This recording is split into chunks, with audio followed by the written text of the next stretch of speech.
लोकसभा चुनाव में हार को लेकर 23 जून यानी कि कल लखनऊ में बीएसपी की बड़ी मीटिंग होने जा रही है, जिसमें जिला स्तरीय पदाधिकारियों के साथ समीक्षा बैठक होगी और पार्टी के राष्ट्रीय अध्यक्ष मायावती बैठक करेंगे, चुनाव की समीक्षा करेंगे। इसमें गिरते वोट प्रतिशत और निराशाजनक प्रदर्शन पर मंथन होगा। दरअसल 2024 के लोकसभा चुनाव में पहले की तुलना में बीएसपी को काफी कम वोट मिले, जिसके बाद बैठकों का दौर भी चल रहा है। लोकसभा चुनाव में ज्यादा बेहतर प्रदर्शन न कर पाने वाली बहुजन समाज पार्टी कल राजधानी लखनऊ में एक बैठक करने वाली है। इस बैठक में इस बात को जानने की कोशिश की जाएगी आखिर उत्तर प्रदेश के तमाम लोकसभा सीटों में उनकी संख्या शून्य क्यों रह गई। साफ तौर से मैं पार्टी दफ्तर में मौजूद हूं, यहां पर तैयारियां बदस्तूर जारी हैं। यहां पर जो लोग कल आने वाले हैं उनके स्वागत के लिए ये नीले रंग के झंडे लगाए गए हैं। बहुजन समाज पार्टी का निशान भी नीला है और उसी निशान के तहत ही इस दफ्तर को सजाया गया है। यही नहीं, बहुजन समाज पार्टी का वोट फीसद भी पहले चुनाव की तुलना में कम हुआ है। तो ऐसे में इस बात को जानने की कोशिश की जाएगी कि आखिर उत्तर प्रदेश में यह हालात कैसे बने। वहीं बहुजन समाज पार्टी ने पहले ही ऐलान किया है कि उत्तर प्रदेश के उपचुनाव में वो भाग लेने वाली हैं, यानी कि विधानसभा चुनाव के दौरान बहुजन समाज पार्टी अपने प्रत्याशियों को उतारेगी। तो देखने वाली बात होगी कि कल इस बैठक में आखिर क्या बड़े फैसले होंगे। क्या मायावती अपने भाई आनंद कुमार को जिम्मेदारी देंगी या फिर इस चुनाव के नतीजों का ठीकरा किस पर फूटेगा। कैमरा पर्सन गोपी गिरी के साथ अलाउद्दीन, न्यूज़ 18 लखनऊ। और देखिए, डराने वाला आंकड़ा सामने आया है गर्मी को लेकर। यूपी में 28 मई से 21 जून तक गर्मी जो पड़ी, 51 लोगों की उसमें मौत हो गई। उसका आंकड़ा अब सामने आया है। सबसे ज्यादा देखिए 15 लोगों की मौत सोनभद्र में हुई है, मिर्जापुर में 14, महोबा में 13 लोगों की जान चली गई सिर्फ गर्मी की वजह से। इसके अलावा चित्रकूट में 3, संत कबीरनगर में 2 लोगों की मौत, मैनपुरी, चंदौली, आजमगढ़, औरैया में 1-1 लोगों की जान चली गई है। आप ये समझ सकते हैं जैसे कोविड में हालात बने थे, उसी प्रकार से लोगों का बुरा हाल यहां हो गया गर्मी की वजह से। हालांकि मौसम विज्ञान केंद्र की तरफ से कहा गया कि आने वाले दिनों में थोड़ी राहत मिल सकती है गर्मी से। प्रदेश में बीते कई दिनों से हो रही भीषण गर्मी और चलने वाली हीट वेव से अब तक 51 लोगों की मौत हो गई है। बीते 28 मई से लेकर 21 जून तक 51 लोगों की मौत हुई है, जिनमें सर्वाधिक मौत सोनभद्र में 15 लोगों की, मिर्जापुर में 14, महोबा में 13 और चित्रकूट में 3 लोगों की मौत हुई है। जबकि संत कबीरनगर में 2 लोगों की, मैनपुरी, औरैया में 1-1 लोगों की मौत हुई है। हालांकि मौसम वैज्ञानिकों की माने तो अब उत्तर प्रदेश में एक बड़ी राहत मिलने वाली है। अगले 72 घंटे के अंदर मानसून उत्तर प्रदेश में प्रवेश करने वाला है, जिसके बाद पूर्वांचल से लेकर पश्चिमी यूपी के कई जिलों में जोरदार बारिश होगी, जिससे आने वाले दिनों में उत्तर प्रदेश में भीषण गर्मी और हीट वेव से एक बड़ी निजात मिलते हुए नजर आएगी। कैमरामैन शरद तिवारी के साथ राजीव प्रताप सिंह, न्यूज़ 18 लखनऊ। और वाराणसी के प्रसिद्ध शहनाई वादक ने बारिश के लिए अनोखे तरीके से भगवान इंद्र से गुहार लगाई है। गंगा में खड़े होकर शहनाई वादक ने धुन छेड़कर अपनी बारिश की कामना की है। काशी विश्वनाथ के प्रमुख शहनाई वादक महेंद्र प्रसन्ना अपने कलाकार दल के साथ वाराणसी के अस्सी घाट पर शहनाई वादन करते नजर आए और मां गंगा का पूजा पाठ करने के बाद सभी कलाकारों ने गंगा में उतरकर शहनाई वादन किया। पारंपरिक धुन को छेड़ शहनाई वादकों ने भगवान इंद्र को खुश करने की कोशिश की है। इस भीषण गर्मी से निजात दिलाने के लिए बारिश की गुहार लगाई गई है उनकी तरफ से। और इससे पहले भी हमने आपको बताया कैसे उत्तर प्रदेश में 21 से 28 तारीख के बीच में 51 लोगों की मौत हो गई थी।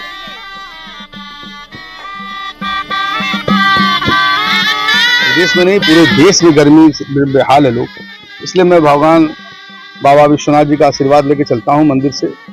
माँ गंगा का चरण छू के मैं प्रणाम करता हूँ, उनको माला, फूल, अगरबत्ती जला करके भगवान इंद्र को मैं समर्पित करता हूँ।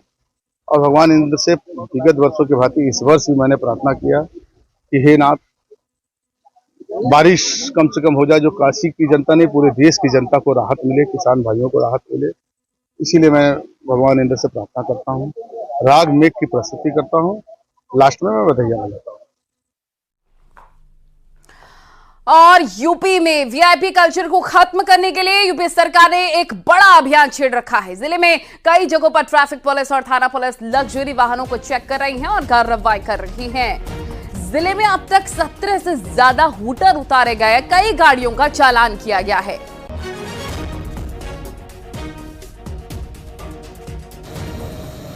जनपदीय पुलिस द्वारा वीआईपी कल्चर खत्म करने हेतु चलाए जा रहे अभियान के क्रम में अब तक कुल 17 वाहनों से हूटर हटाकर उनका चालान किया गया। अभियान जारी है, प्रभावी कार्रवाई की जा रही है। और वाराणसी से खबर, अयोध्या में रामलला की प्राण प्रतिष्ठा करवाने वाले आचार्य लक्ष्मीकांत दीक्षित का वाराणसी में निधन हो गया। आचार्य लक्ष्मीकांत दीक्षित ने रामलला की प्राण प्रतिष्ठा में पूजा करवाई थी। आचार्य लक्ष्मीकांत दीक्षित का करीब 90 साल की उम्र में निधन हुआ है। तो सीएम योगी आदित्यनाथ ने भी दुख व्यक्त किया है उनके निधन पर। सीएम योगी ने एक्स पर लिखा, काशी के प्रकांडविद का गोलोक आगमन अध्यात्म और साहित्य जगत की अपूर्णीय क्षति है। संस्कृत भाषा और भारतीय संस्कृति की सेवा के लिए वे सदैव स्मरणीय रहेंगे।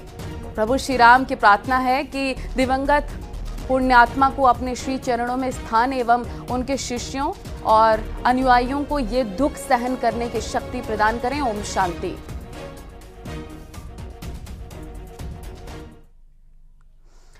और नीट और यूजीसी नेट को लेकर मचे बवाल के बीच सरकार ने एंटी पेपर लीक कानून 2024 लागू कर दिया है और इस साल फरवरी में यह कानून पारित हुआ था।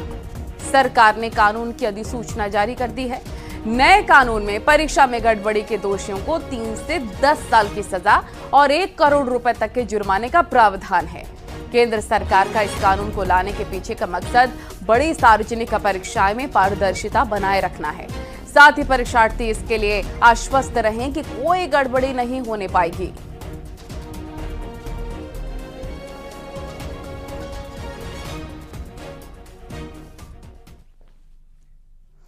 और ईओयू ने अपनी रिपोर्ट तैयार कर ली है। नीट पेपर धांधली मामले की अब तक की जांच रिपोर्ट तैयार हो चुकी है और इस रिपोर्ट को ईओयू के अधिकारी आज शिक्षा मंत्रालय को सौंपेंगे भी। जानकारी के मुताबिक इस रिपोर्ट में गिरफ्तार 4 परीक्षार्थियों समेत गिरफ्तार किए गए 13 आरोपियों के बयान भी दर्ज किए गए हैं।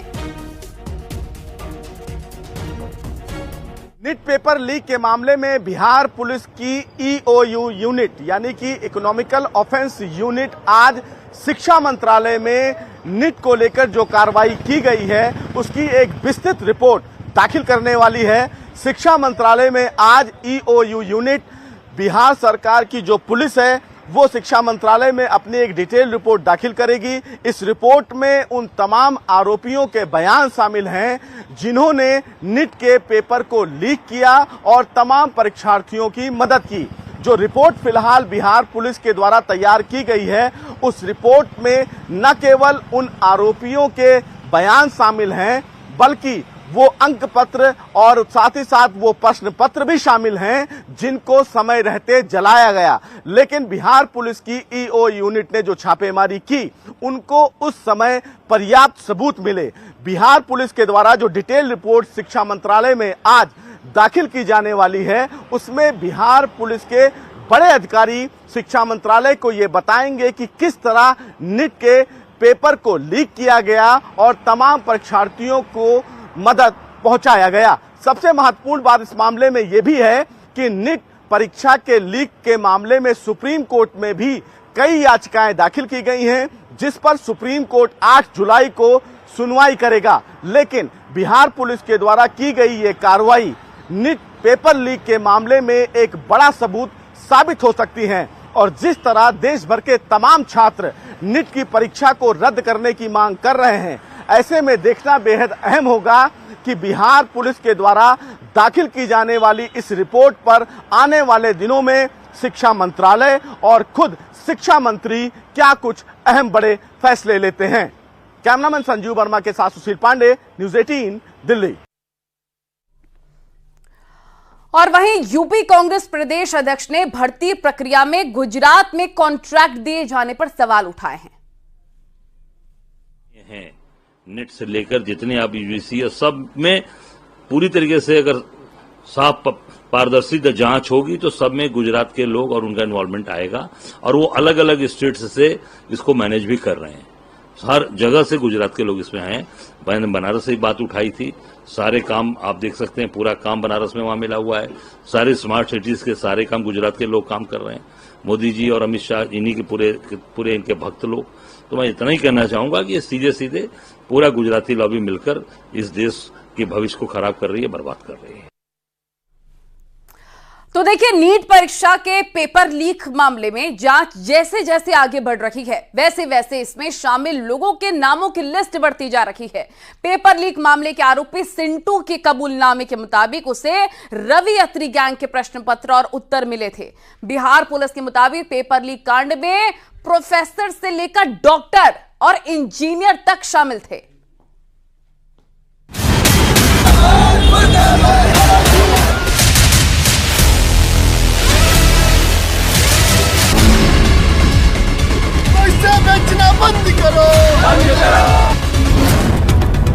नीट पेपर लीक कांड में एक से बढ़कर एक नाम सामने आ रहे हैं। इनमें प्रोफेसर भी हैं, डॉक्टर भी हैं और इंजीनियर के नाम भी सामने आए हैं।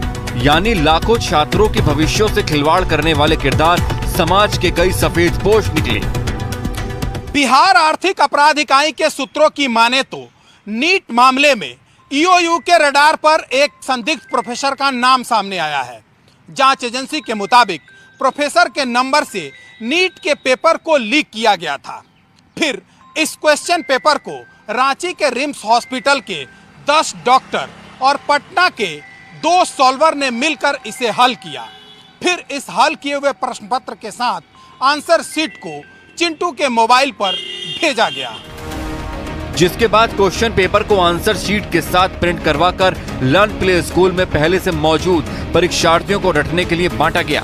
यानी नीट के गुनहगारों ने बिहार से लेकर झारखंड तक पूरी प्लानिंग के साथ अंजाम दिया। दरअसल बिहार पुलिस की आर्थिक अपराध इकाई को जांच में एक जला हुआ प्रश्न पत्र मिला था। उसका बुकलेट नंबर 61,36,488 था। खबर है कि यह बुकलेट नंबर झारखंड के हजारीबाग के एक सेंटर का है। इसी जांच के दौरान प्रोफेसर और रांची के रिम्स हॉस्पिटल के डॉक्टरों का नाम सामने आया।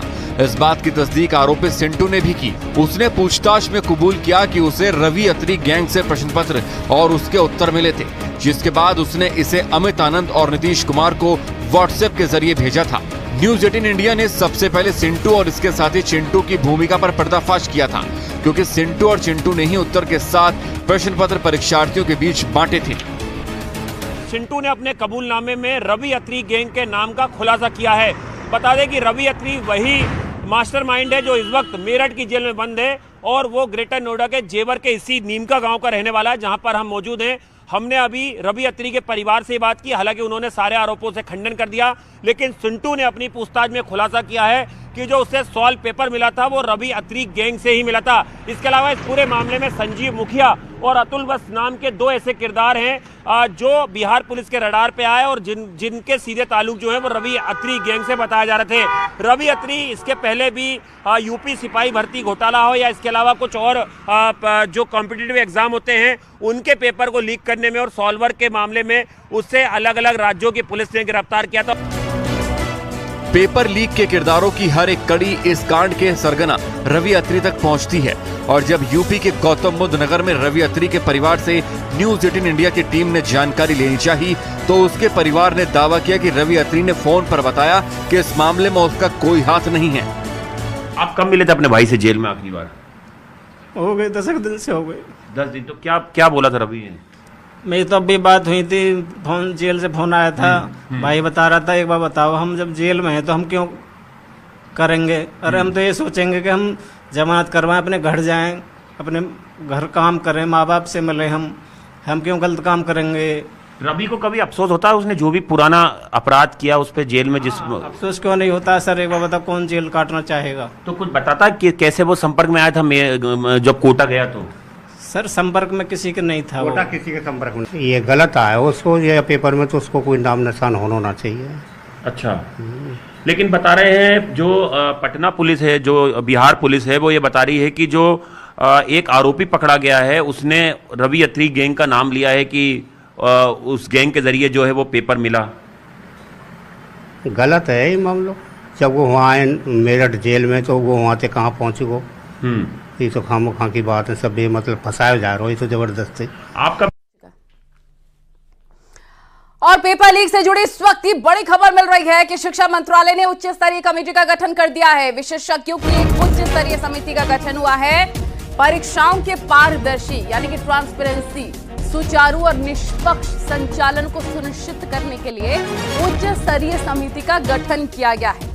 यानी कि पूरी तरह से ट्रांसपेरेंट रहे, कोई लूपहोल ना हो, किसी प्रकार की कोई चीटिंग या लीक होने की, पेपर लीक होने की किसी भी प्रकार की कोई भी तरीका ना हो, इसको लेकर उच्च स्तरीय गठन। एनटीए की संरचना और कार्यप्रणाली पर सिफारिशें करेंगी। समिति को 2 महीने के भीतर अपनी रिपोर्ट मंत्रालय को सौंपनी है।